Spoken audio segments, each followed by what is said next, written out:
The United Nations General Assembly is expected to throw up very heated disagreements on several issues, including the war in Gaza, which has led to a serious humanitarian crisis.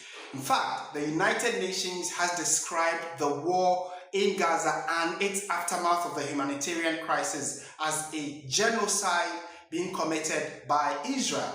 Now, Israel has disagreed with that description. On the back of that, a number of European countries, including UK, France, Germany, and their many allies, have decided to recognize Palestine as a sovereign state. And on the back of that, they are saying that the two-state solution is the best way to go in resolving this impasse between Israel and Palestine in the Gaza Strip.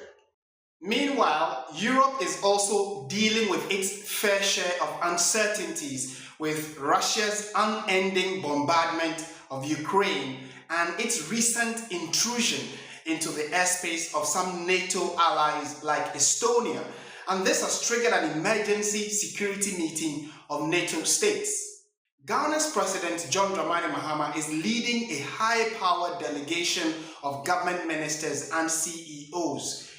The president is expected to address the UN General Assembly on Thursday, the 25th of September, and it will definitely be an issue of interest looking at what Ghana has been saying in recent times about the global developments. You know that when Israel bombed or sent missiles into Qatar, Ghana's president released a statement condemning this act of Israel.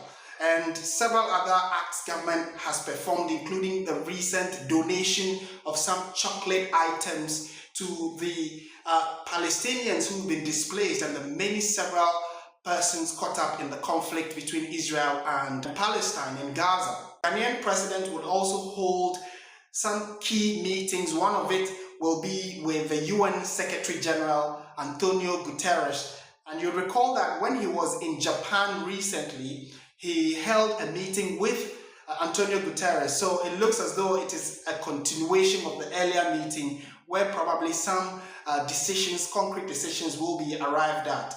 Again, on the side, the president is expected to host an African Financial Sovereignty Conference, which will seek to reform global financial architecture and how Africa can tap into or partner to benefit from the global financial architecture.